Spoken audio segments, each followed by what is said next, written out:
Ashamaa Kafuunee daawwattoota Oromiyaa Miidiyaa Neetwoork kun qophii addaati. Qophii addaa kanaan xiinxalaa siyaasaa fi miseensa Koongireesii Federaalaa Oromoo Jawaar Mohaammed wajjin turtii kan goonu keessumaa ajjeechaa godina Baalee aanaa Diinshootti raawwatame ilaalchiseeti kan Jawaar wajjin turtii goonu. Jawaar baga nagaan wal agarre. Ajjeechaa aanaa Diinshoo sanatti raawwate hordofee ragaa yookiin odeeffannoo karaa miidiyaa hawaasaatti maxxansite hordofee Koomishiniin Poolisii Oromiyaas karaa Feesbuukii isaa ragaan ati maxxansite dogoggora jechuun akeekkachiisas barreesseeti jira.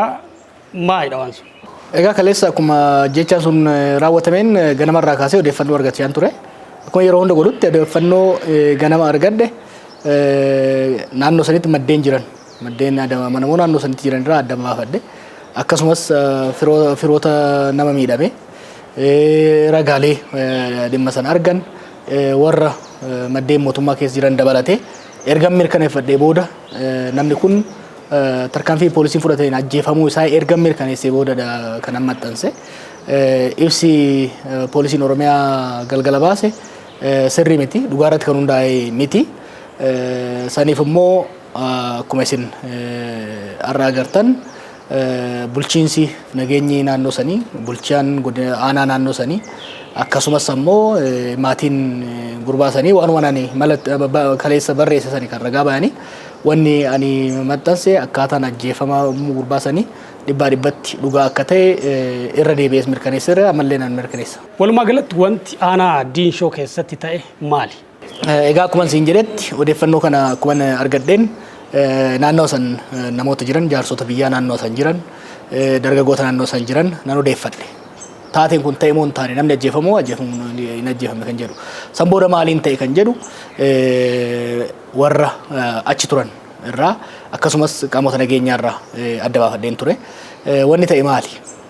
Wanni ta'e konkolaataan wal jala deemaa turani. Konkolaataa wal jala deemaa jiran kana keessaa tokko fe'iinsa hin qabu, kuuwwan fe'umsa qabu turani. Yeroo konkolaatonni kun deemaa turanitti Diinshoo akkuma darbaniin poolisiin dhaabsisuudhaaf yaala. Yeroo kanatti makiinaan hoggaa bira darbu dhukaasni irratti baname jechuudha. Makiinaa dura deemaa ture kan fe'umsa qaban sana dhukaasni baname. Makiinaan rukutamnaan karaarraa bahee dhaabbate. Yeroo kanatti poolisoonni dhaqanii shooferticha tumuutti seenu. Kan warri duubaan dhufan kana keessa tokko gara dhaabbate darbee tokko gara roobetti hafee jechuudha. Kanaaf ragaa ijaa yeroo sanitti illee warri dubbise argeen jira. San booda illee warra dhaqee haala san laalee argeen jira. Kabiraa dhiisii poolisiinis ganama san kontirbaandii irratti tarkaanfii fudhanne hidheeti kan gabaase. Kanaaf ajjeechaan gurbaa kanaa harka poolisiitiin akka ta'e shakkiin tokko hin jiru. Maatiin raayis akkuma isin mirkaneeffattan qaamota nageenyaa raayis akkasumas ammoo ragaa ijaa warra yeroo san ijaan argirraa mirkaneeffadheetanii kan inni gabaase. Poolisiin fi qaamni nageenyaa yeroo sanatti maal gochuu danda'a? Wanni tokko biyya kanatti dhaabachuu qaba. Konkolaataan kontirbaandii hafeewu wanuma fedhe hafeewu poolisiin dhaabe gaa'eedhaan dhaabachuu qaba dhugaadha. Dhaabachuu didee yoo kan deemu taate garuu irratti dhukaafamuu hin qabu. Konkolaachisaan tokko yoo cabsee kan deemu taate keessattuu bakka magaalaa keessa ta'ee lubbuun namaa gaagamuudhaaf warri karaan lafaan deemu gaagamuudhaaf hireen hin jirre keessatti hurufa keessatti poolisii konkolaataan tokko yoo kan cabsee deemu taate dhukaasumti kan baasu yoo danda'ame konkolaataan hordofuudha. Sun ta'uu baannaan magaalaa hunda keessa buufanni poolisii jira, qaamni nageenyaa jira. Fakkeenyaaf Diinshoo kutee kan darbatoota konkolaataan tokko Adaabbaarra poolisiin jira. Adaabbaadhaa poolisii jirutti bilbilanii dhaabsisuu hin danda'amu. Adaabbaa darbe Dodola jira, Dodola darbe Kofalee jira, Kofalee yoo darbe Shaashamannee jira, Shaashamannee yoo darbe Baatuun jira jechuudha. Kanaaf konkolaataa deemurratti dhukaasa banuuni gaagama uumaa jira lubbuu namaatirratti. Kuni sirrii miti. Kun immoo keessattuu yeroo bakka adda addaatitti namoonni harka qaama nageenyaa biyya kanaatiin ajjeefaman kanatti wanti akkanaa kuni ta'uu waan hin qabneedha. Poolisiin Oromiyaa waan kana qoratee warra waan kana godhes tarkaanfii irratti fudhachuu qaba. San qofa osoo hin taane qajeelfama ifaa dabarsuu danda'uu qaba. Biyya hundattis akka agarrutti poolisiin tarkaanfii humnaa kan fudhachuu danda'u tokkoffaa lubbuun isaa gaagamarra yoo kan ga'u taate. Namni tokko poolisii ajjeesuudhaaf lubbuu poolisichaa gaagamuudhaaf yoo deeme self defense ofirraa ittisuu danda'a. Lammaffaa namni tokko konkolaataa haa ta'u meeshaa biraatiin qaama siviilii biraa miidhuudhaaf immediate imminent threat yoo kan jiraatu taate miidhuudhaaf yoo kan deemu taate lubbuu namoota biraa du'arraa miidharraa hambisuun dirqama poolisii waan ta'eef tarkaanfii fudhachuu danda'a. Bakka lubbuun poolisii gaagamarra hin jirretti bakka lubbuun nama biraa gaagamarra hin jirretti dhukaasa banuun sirrii miti. San bira darbee immoo kaleessa akka godhaa turan sanitti waakkachuudhaan uummata doorsisuu nuu miti jedhaati mootummaa miti ofii wal ajjeesan jedhaati mallatteessaa jechuu san bira darban immoo daballoonni ganda keessa deemanii uummata gosaa fi magaalaadhaan walitti naquudhaaf deemuun gonkumaa fudhataman qabu. Biiroon dhimmoota kominikeeshinii Oromiyaa walitti bu'iinsi sun walitti bu'iinsa konkolaachisaa fi gargaaraa isaatii sana hordofees reebichaan konkolaachisaan du'uu qorannoodhaan bira geenyee jira jedha. Ragaa Oromiyaa Miidiyaa Neetwoork har'a argateen immoo bulchaan aanaa Diinshoo fi itti gaafatamaa waajjira nageenyaa aanaa Diinshoo wanti qulqullaa'ee hin jiru jedha. Caasaa mootummaa tokko keessatti odeeffannoowwan wal jala darban akkasii akkamitti dhufanii ragaawwan kanneen akkamitti walitti araarsuun hin danda'amu. Dhugaa dhoksuu irratti wal wallaan dhabame beektaa? Kaleessa ganamarraa hordofaan turan. Ganama irratti gabaasni waajjira nageenyaatiifis poolisiifis dhaqe kontiroobaandii dhaabsisuu irratti tarkaanfii fudhannee namni du'e kan jedhudha. Garuu uummata biratti dallansuu uuma waan jedhameef poolisii keessattuu bakka biraatti illee komii waan itti ka'aa jiruuf irraa maqsuudhaaf jecha soba eegalan. Maal fakkeenyaaf hawaasa maal jedhan hawaasa achi tureen reeffi reennaan dura Finfinnee ergamee jedhanii. Xiqqoo turanii immoo asuma jira mootummaa hin ajjeefnee jedhaati mallatteessaatii fudhadhaa jedhanii. Xiqqoo turanii immoo gara Goobbaa erginee jedhanii. Xiqqoo turanii immoo gara Finfinnee erginee jedhanii. Waliin dhahaa turan soba dhugaa fakkeessuudhaaf irratti waliin dhahaa turan. Ibsi poolisiin Oromiyaa kaleessa komishinii poolisii maqaa poolisiin Oromiyaa illee baase natti fakkaatu maqaa komishinii poolisii Oromiyaatiin bahe suni dogongora ture. Maaliif faakt establish goonee jirra. Kuni bari dirree waraanaatti waan ta'e miti. Hawaasa keessatti bakka namni baay'een jirutti ummata gaafannee ummanni naannoo san immoo waan kan sobuuf illee jiru mirkaneessineeti kan inni san gabaase wanti har'a immoo wanni ati argaa jirtu qaamni nageenyaa qaamni bulchiinsaa naannoo san jirus wanni ragaa bahaa jiru maali qorannee irra geenyaadha gara biraatiin wanti kaleessa poolisii komishineriin Oromiyaa jedhe sun dhugaa akka hin taane sirrii akka hin taanee fi amanullee yoo baatan waan ta'e san amanullee yoo baatan waakkachuu garuu akka hin dandeenye waan mirkanaa'edha jechuudha. By the way bulchitoonni kaleessa bahanii ofii wal ajjeesanii jedhan suni jaarsota wajjin taa'anii sagalee waraabameen qaba. Jaarsota wajjin taa'anii yeroo haasa'anitti akka dogongoraan poolisiin tarkaanfii fudhateetti kan haasayaa turan. Amma garuu yaadammoo jijjiiranii deebi'anii gara wanni itti godhan jechuudha. Hundaafuu gara dhugaatti siqaa akka jiranitti na arga. Ajjechaawwan wal fakkaataan kutaalee Oromiyaa garaagaraa keessatti raawwatamaati kan jiranii ergaan ati komishinii poolisii Oromiyaatiif qabdu maalidha? Hariiroon komishinii poolisii Oromiyaa uummata wajjin qabu kan kaleessaa fi kaarraa maal fakkaata? Wanni dhishoo ta'e waan adda ta'e miti. Ji'oota darban kana keessatti jecha reebicha hidhaa suukanneessaatu Oromiyaa keessatti godhamaa jira maqaa poolisiitiin. Kuni baay'ee nama gaddisiisa. Poolisiin Oromiyaa waggaa 2 dura yeroo diinni hamaan harkaa isaanii qabu yeroo lubbuun isaanii gaagamarra turetti gara uummataa hin dhukaafnu uummata nagaa hin ajjeefnu jedhanii uummatarra goruudhaan aantummaa uummataa agarsiisaa turan. Gara dirree bahaatii fi gara kibbaatitti yeroo uummanni keenya daangaa weeraramee turetti kilaashii kaartaa takka hin guunneen uummata keenya bira dhaabataniitti wareegamaa kan turan. Yeroo sanitti dhugaa galchineefii jirra jechuudha. Uummanni keenyas dhugaa galcheefii jira jechuudha. Har'as garuu maqaa poolisii saniitiin humni haaraan leenji'ee deemaa jiru kun as qofatti miti bakka hedduutti namni kan ajjeefamaa jiru. Torban dabre gabaastanii jiran qobboo Harargee bahaatitti mucaa xiqqaa amata 15 baajaajiin hoggaa deemu ifaan irratti ibsatanii dhukaasatti banameen ajjeefan. Gama Salaaleetitti waan ta'aa jiru waan argaa jirrudha. Bakkoota adda addaatitti namni ajjeefamuun nama xiqqaa guddaa osoo hin jedhin jaarsota biyyaa kabiraa haafuuti poolisoota idilee bulchitoota osoo nafin tumuun reebuun salphisuun deemaa jira. Kuni is not acceptable. Biyya kanaaf hin ta'u, poolisii kanaaf hin ta'u, Oromiyaadhaaf hin ta'u, uummata keenyaaf hin ta'u dhaabbachuu qaba jechuudha. dhaabbachuu qaba. Kana immoo qaamni poolisii qofa osoo hin ta'in qaamni bulchiinsa biyya kana harkaa qabus adeemsi akkanaa amma dura yaalamee jira. Dhugaa yoo dubbannu taate haalli jidduu kana ji'oota muraasa dabaree kana Oromiyaa keessatti godhamaa jiru bara dargii yeroo duraa san qashibiriif na cibirii waan deebi'ee fakkaataa jira beektaa. Kuni baay'ee rakkisaadha. Kanaan wal qabatee bakkoota tokko tokkotti walitti bu'iinsi humna riphee lolaa wajjin hin jira. Riphee lolaa mootummaa waggaa lolu seera mataasaa qaba. Seera addunyaattu jira. Waara waan jedhamu jira. Dirree waraanaa irratti wal rukutuun walitti dhukaasanii wal ajjeesuu danda'an. Nama booji'ame akka itti qabatamu jira. Nama deeggaraa garee tokko jedhamee yaadamullee yoo qabame akkaataa itti qabamu jira.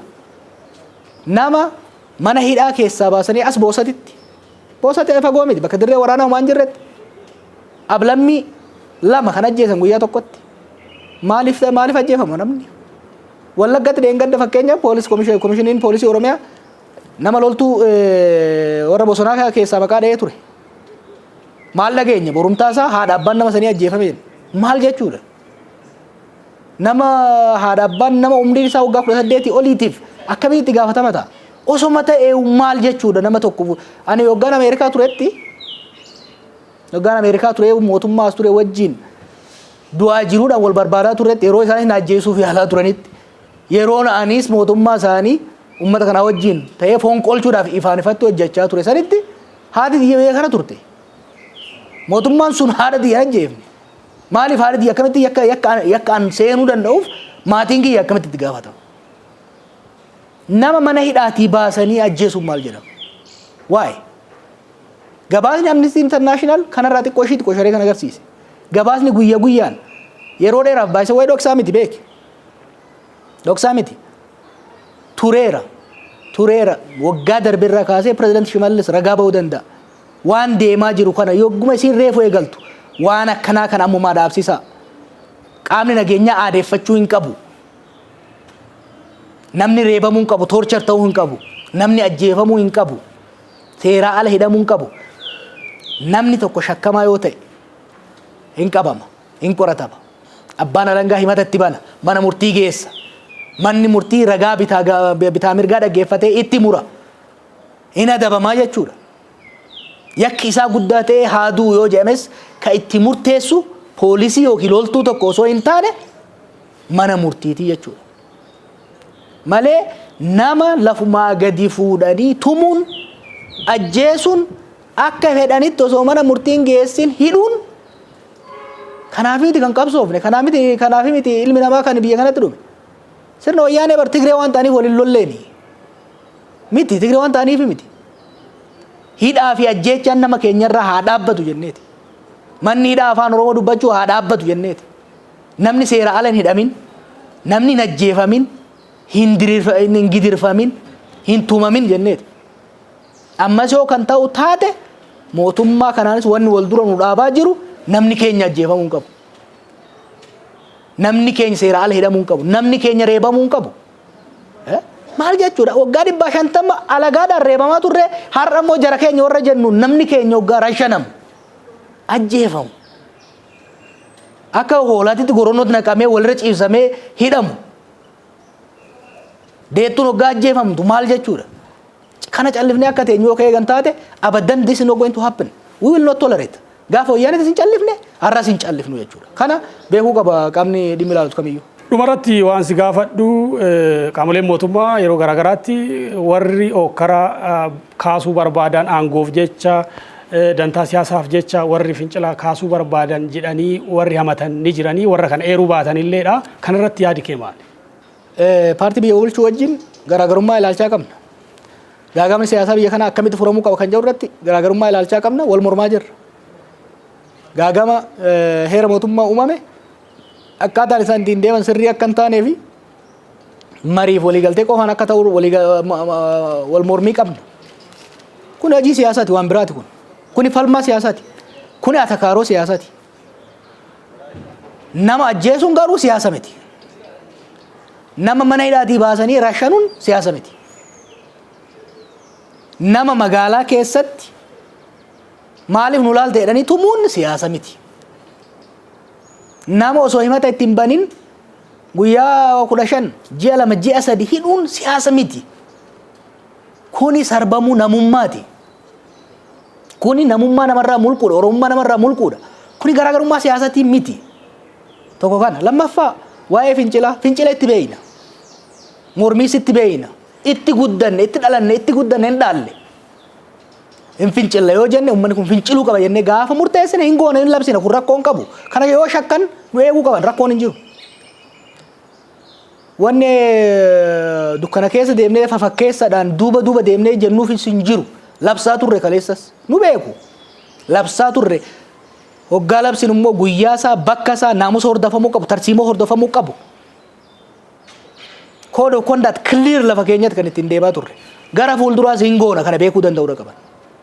Hin goona yoo adeemsi seeraaf sirna adeemsi dirree siyaasaa keessatti godhamu hin danda'amne ummanni sun mirga isaa deebisuudhaaf finciluu qaba jennee gaafa murteessine hin labsina kana. Akka amma isaan yaadanitti biyya keessa waan jiraniif kanan godha yoo kajaan taate they are wrong. Nuti qabsaa'ota qabsoo biyya kanas kan galle qabsoo fi biyya alas waggaa turre qabsoorra turre jechuudha. Kanaaf siyaasa fafakkeessaa keessa seenuu barbaadu. Ammatti kan mootummaa gaafachaa jiru clear and clear. Kuni gaafii siyaasaati miti. Gaafii lubbuuti. Ilmi Oromoo intalti Oromoo har'as gadaa kana keessatti ajjeefamuu hin qaban. Seeraala hidhamuu hin qaban. Torture ta'uu hin qaban dhaabbachuu qabaadha jechuudha. Kun kana dhaabuun immoo hunda caalaa mootummaadhaaf faayidaa qaba. Mootummaan kanarratti fuulleeffatee irratti hojjetee humna keessattuu haaraa leenjisee bobbaase kana uummatarraa kaasee mooratti deebisee leenjii sirnaa leenjii poolisummaa ogummaa poolisii naamusa poolisii eeysisee deemuu danda'uu qaba. Waan isaan dubbatan jira. Olaantummaa seeraa kabajnyaadhaan. Gaafiin uummataa arras gaafa hoyyaanes olaantummaan seeraa haa eeggamuu dabara. Olaantummaa qawwee osoo hin ta'in olaantummaa namtakkee osoo hin ta'in olaantummaa seeraa. Olaantummaa seeraa kabajuu keessaa inni guddichi mirga namoomaa keessaa inni guddaan mirga lubbuun jiraachuuti. Lubbuu namaa bakkuma hundatti cinaa rasaasan cinaa tumaa dhabamsiisaa olaantummaa seeraa dubbachuun qaanyiidha. Olaantummaa seeraa jechuun nama tumuu dhabuudha gidirsuu dhabuudha. Olaantummaa seeraa jechuun akkaataa heera mootummaa naannichaatiin federaalaa taa'ee alatti nama hidhanii tursiisuu jechuu miti. Olaantummaa seeraa kabajuu jechuun karaa seeraatiin nageenya biyyaatii fi uummataa eegsisu jechuudha. Qaamni mootummaa lubbuu namaa ajjeesu nama qabee tumu gadirsu seera malee mana hidhaa keessatti ukkaamsee tursiisu mana namaa gubu olaantummaa seeraa dubbachuu hin danda'u. Ani qondaala mootummaa tokko yoon ta'e waadaa ittiin gallu jira bar. Qondaala mootummaa naannoo Oromiyaa taatee gaafa shuumamtu caffee duratti heera mootummaa naannoo kanaatiif kan biyya kana kabajuu fi kabachiisuudhaaf. It's not one way street. Kabajuu fi kabachiisuudhaaf. Kabajee kabachiisuudhaaf. Seeraaf heera biyya kanaa nama kabaje qofatu olaantummaa seeraa kabachiisuu danda'a. Heeraaf seera biyya kanaa osoon kabajin miilaan irra deema ajjeesaa torture nama godhaa mana namarratti gubaa haadha abbaa nama ajjeesaa daa'imman ajjeesaa gidirsaa qaama biraatiin olaantummaa seeraa kabaji jechuun akkamitti danda'ama? Hin danda'amu. Kanaaf wanni jechuu barbaannu keessattuu poolisii Oromiyaatii fi qondaala mootummaa jiraniin